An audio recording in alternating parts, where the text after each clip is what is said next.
Looks like we got a package, guys, so let's go and see what it is.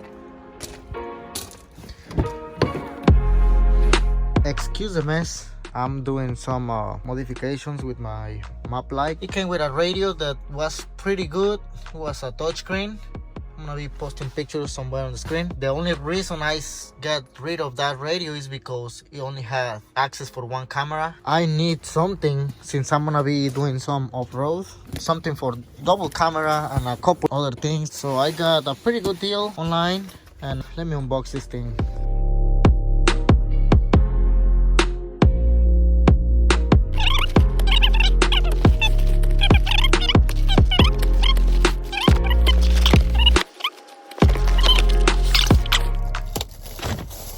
Yeah, this guy on eBay shot me, and they got it for $200. If you buy it on Best Buy, I believe cost $320 or $340 on eBay or any other car audio stores. But they had it for $200. I put it on my watch list. They showed me an offer for $175, I believe, plus $17 shipping. It's a pretty good deal. Not even $200 for a brand new unit like this. Anyways, here on the back you have your, I think that's for the XM radio, I think. The iData link that you can do a lot of stuff with the Maestro. That is for the microphone, I believe. That's for your wire harness. This pigtail is for the front view camera. Here are your wires for the reverse and the parking brake thing, you know, in case you want to watch your movies. Here's a USB for the web link. Here's one RCA for your rear camera, and the other one is the video out. You can do 3 amplifiers, one for the rear, one for the front, and the subwoofer, which is pretty good. I still need to order the front and the rear camera. I don't know when that's gonna be. Now let's go ahead and start the installation. So for the installation, I'm gonna need a screwdriver. This is 9-in-1. We're gonna need the wire strippers, and we're gonna need some crimpers or cutters, maybe. Some of you guys have one of these tools and you're worrying about to breaking the clips. You can use, you know, a clamp like this, or just like me, we're gonna use the hand. We need to start pulling this bottom part first. So you're gonna remove this shifter. There is a screw right here on the side. It is a Phillips. You need to remove that. You need to remove the shifter. But in this case, I'm just gonna put this parking brake. I'm gonna go there. We're just gonna get it out of the way. Don't be like me, just take everything out. I was rushing a little bit, so just take all the pieces out. On this side, we're gonna pull gently, just like that. Now we're gonna start taking off these harnesses, but they're easy to take.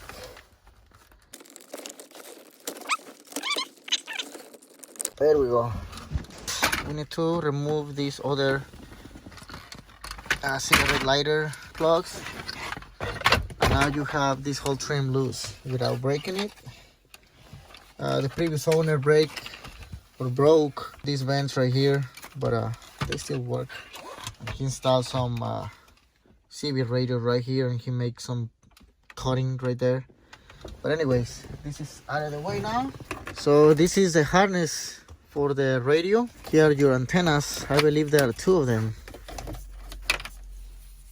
There is this skinny one, and here's your regular FM AM antenna. So for that, we're gonna need this right here. It was with the previous radio, so I don't know if you remember when I installed it properly, because the guy who used to own it before, he have some wire nuts. Still gotta work on this radio. Look at those wire nuts everywhere. I mean, look at this shit. They cut the RCAs. I mean, come on, guys. They were falling apart. They are very dangerous, so I don't recommend using wire nuts. Now I'm gonna explain how these things work. You can find these at your local auto parts. Just tell them the model of your car, and they will give you this to you. So this little one, these colors right here are your rear speakers. The green and purple. Gray and white are the front speakers, I believe. Black is your ground. The blue, I think this is the antenna. Yeah, I think this is the antenna, because these 4Runners have the, you know, the power antenna. There is a jump right here. I don't know what is this for. Yellow is your power from your battery. This one is for your switch right there, and this one I think is your illumination for, you know, parking lights, I believe. So that's it. Now we're gonna cut this, whatever I did before. I wasn't planning to sell the radio when I did this, but I took a decision, so we're gonna cut all this mess right here. As you can see, they're pretty much even right now. So now I'm gonna go ahead and get the shrinks. As you can see, that bad boy is gonna be on that 4Runner. There is the reverse lights. All these projects are gonna be coming pretty soon. I got another pair of lights. They're down there. They're all from Aurora. It's a pretty good brand. If you want quality LED lights, I'm gonna be leaving a link on the description below. allbrandproducts.com. Matthew is gonna take care of you. He got a very excellent customer service, very good products. I really recommend them. We're looking for, I think I don't have those anymore. I have a few of them, so hopefully I have enough. So this is what I use. Yeah, I need to buy some more. You can use this kind too. They're better than wire nuts, but let me go and see if this is enough for now. So right now I only have 8 of those shrinks. Since I have 8, I'm gonna use the battery, the ACC, you know, for the switch, which is the red. I'm gonna use the illumination. I'm gonna use ground, that's 4, and I'm gonna use the speakers. I'm not gonna connect that noisy ass antenna. It's very annoying. I don't like it. Every time you open the switch, you just close the switch and very annoying. So anyways, I'm just gonna use these wires right here, and the other 2 speakers, I'm just gonna let them disconnect for now until I order some more of those. But actually, I'm gonna connect an amplifier in the future, so I'm gonna be using the RCAs, and I'm not gonna be using these anymore. But for now, let's go ahead and connect those right here.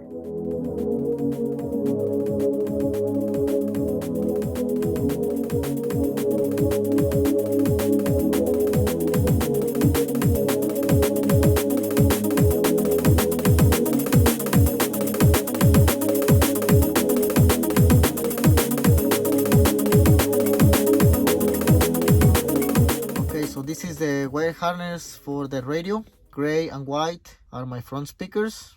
Antenna, I'm not gonna use the antenna. Illumination right here. Got the power and the ground. Ready to do all this. We're gonna start with the red. Just like that. And we're gonna slide this thing. See? Just put them together.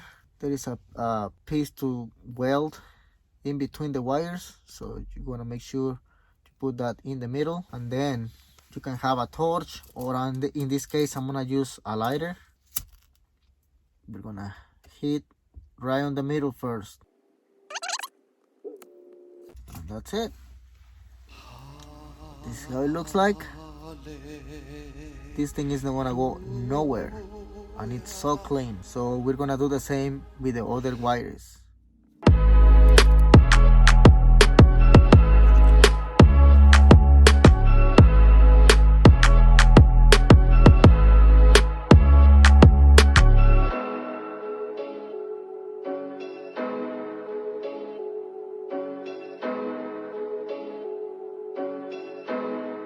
This is how it looks after it's all welded and done. It's very good protection all around, very secure.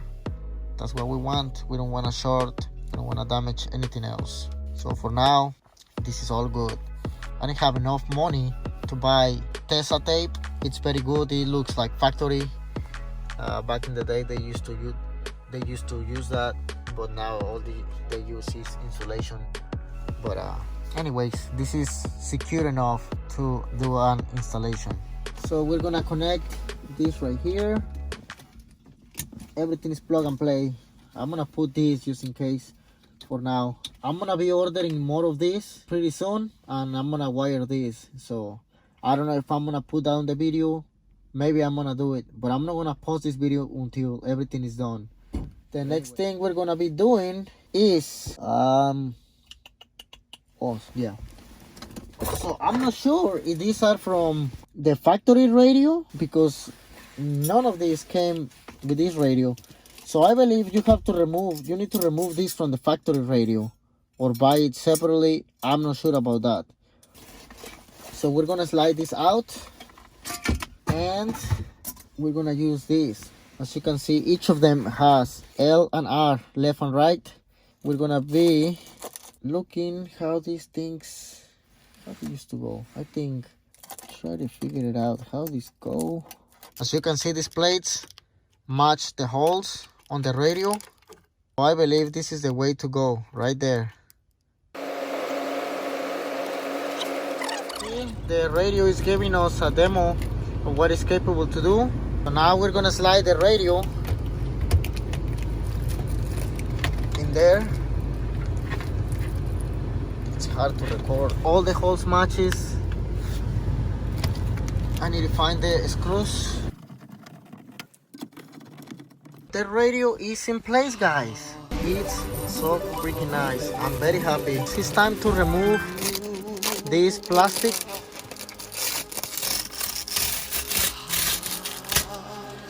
All right, it's official install. Oh, there is another plastic right here.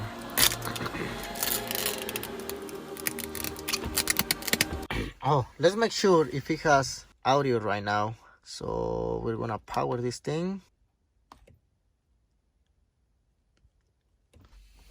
HD radio, let's see that.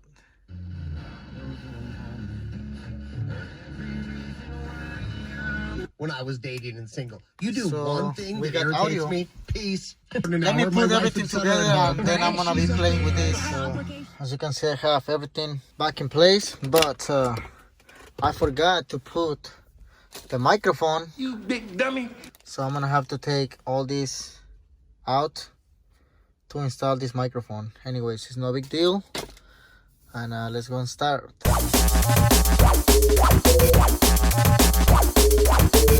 We got the microphone cable right here, and as you can see, I already wired the other two speakers right there. I use the normal heel shrinks. So I'm gonna zip tie all these wires to make it look better.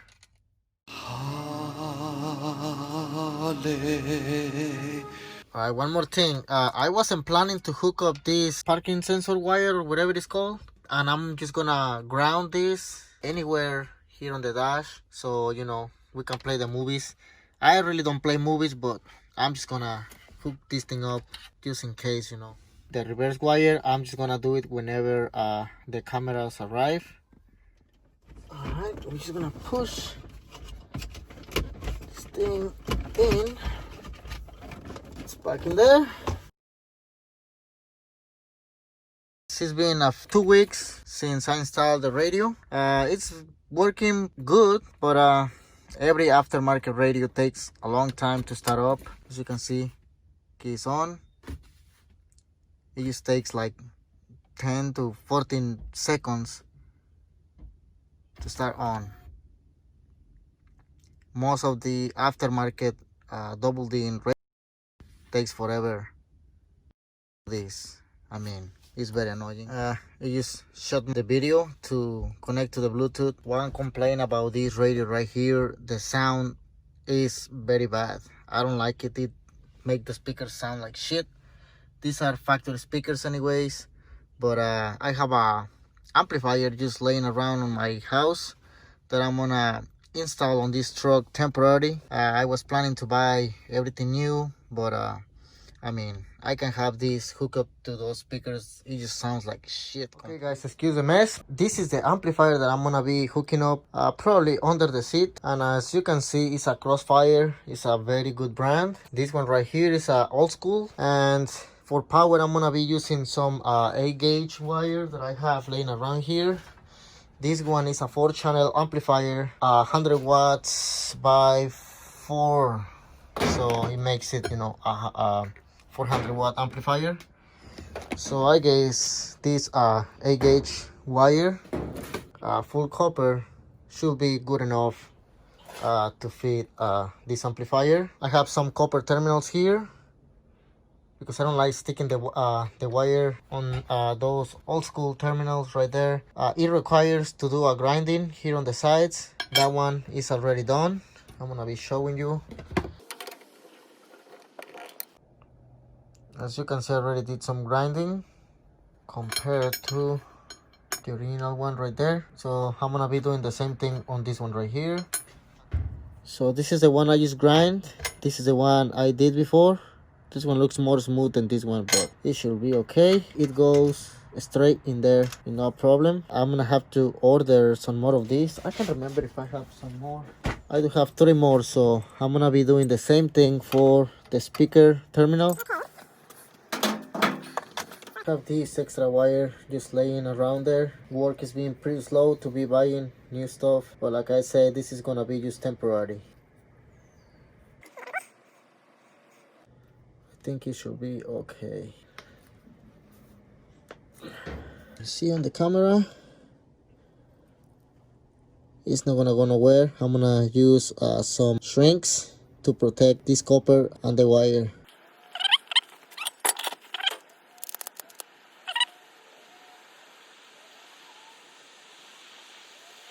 And that's how it's gonna look like. Not bad. Alright guys, so this quick install is almost done. This is how the wires look like. I put it there because the holes on the terminals were too small for those big bolts. Same thing here. Like I say, this is just gonna be temporary installation. So we have plenty of battery for that amplifier. So those wires run all the way through that boot right there. They come under there. I don't know if you can see. I know guys, that is very annoying. I stopped the video there. It's 8 or 9 months after those videos, after I was doing that. So I'm gonna show you how it sounds, how the wires run and everything. Yeah, this guy asked me if I need help because I got the hood up, just to show you what is going on. After 9 months, like I mentioned, the wires run all the way here. And the amp still sitting here. I already sold it. I'm gonna give it to the new owner in 2 days. Same amp, good brand, Croosfire. Not sponsored by them, but yeah, it you know, it sounds very good for the age. As you can see, this wire right here controls the front doors. This one right here controls the rear doors, and the other 2 channels are bridge for the sub. That's the sub that I'm running. It's a 10-inch, and it sounds pretty good. It sounds loud enough and clear. It sounds crystal clear. Here on the front, I changed the battery. As I mentioned before, the link is gonna be on the description below to see what happened with that battery. So make sure you check it out. Stop the BS and give you the demo. There is a video coming up about this too, in case you're wondering. Hopefully this song doesn't have copyright.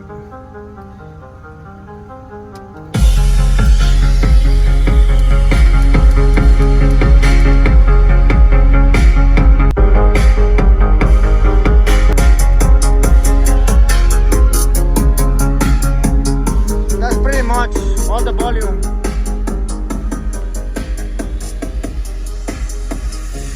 Excuse the mess here. See, outside it's loud, but not really, you know, but it sounds very clear. I like my stuff even, you know, bass, mids and highs even. Not bad. I'm gonna upgrade.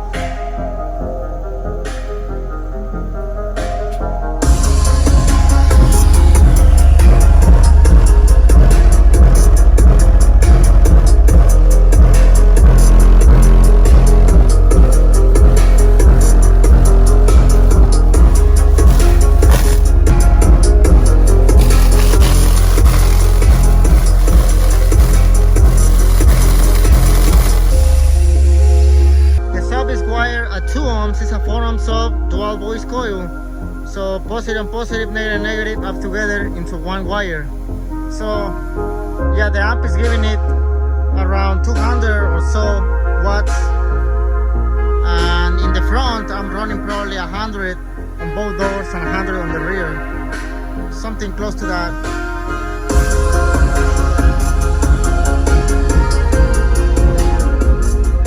So yeah, 400 watts total.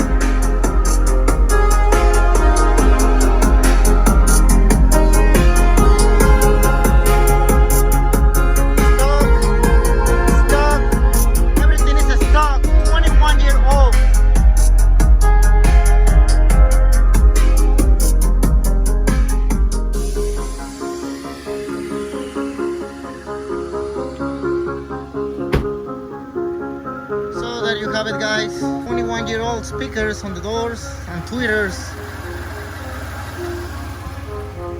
Sounds very amazing, but I sold the amp and I'm gonna get a new one.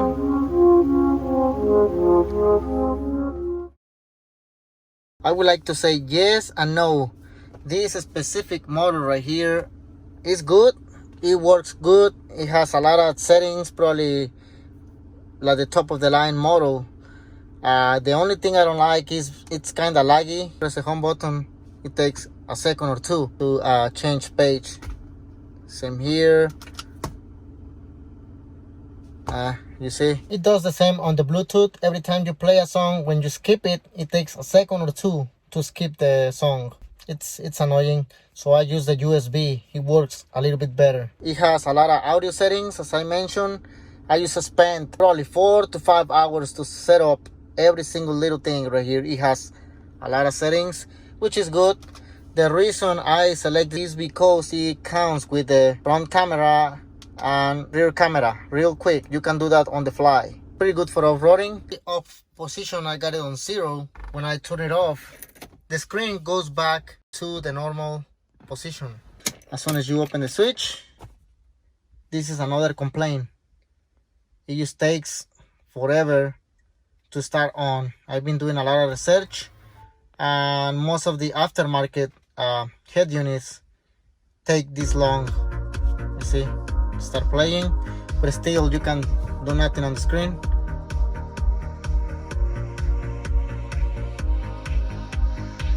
Yeah, still waiting. Gotta do this. Still you have to wait. Now you can use the screen. It's very common, but you know, that's some things that you know, bothers me a little bit. Phone calls, everything else, it works pretty good, and that's pretty much about this radio. It's laggy. So top of the line model of this, it works perfect. It's very smooth. It's like a tablet. I'm gonna upgrade probably in the future. I still got the box. I'm gonna sell this thing and get the top of the line, which is the DXX 9303 or something like that. I can't remember. This one is the DXX 795, which is pretty good for now. Let's pretend that I'm driving. It's easy to reach the volume, the camera, and any other button right here that you wanna choose. If you have any other radio, it's kind of far, you know, to see the screen from this point, and I don't know, it's more comfortable this way. Also, you can adjust the light of the screen to see better, which is pretty good. I love it this way. I'm about to leave the vehicle one of these days, so stay tuned for that. I'm gonna leave you a picture right here just for hint. So make sure just to subscribe and stay tuned. See you in the next video.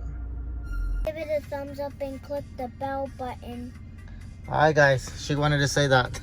She's a little shy on the camera. Anyways. I know guys, the video is being long already, but I really wanted to show you that I sold the amp already and I got the new one.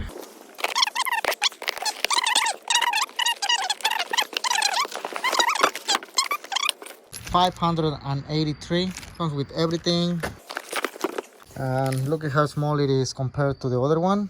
It's very small. It's a little bit powerful than the other one. Look at that. That's not bad. It's gonna fit. It's gonna fit under here better. I don't know, you remember before it barely fit the other one. So this one is gonna be better. All the wires in one side, RCAs, everything. Look at that. No problem. It's even thinner than the other one. So I can put it anyway like that. I don't know, whenever I build the box, I might put it on the rear. So I'm not sure yet. The next time I make a video about my audio, it's gonna be whenever I have all the amps, you know, the bass. Of course I have the mids amp, and the subwoofers are gonna be 6.5 subwoofers on a small box. The reason I'm choosing the small subwoofers is because this truck has very small space everywhere in front, in the rear, and all the way in the trunk. So I need that extra space for tools and everything, you know, whenever you go overlanding or off-road. That sounds probably in like a year or so. Probably I'm gonna do a video about the cameras whenever I'm getting them. So yeah, that's it. Thanks for watching, guys. Let me know if you have any questions on the comments below, and see you on the next video. Thanks for watching.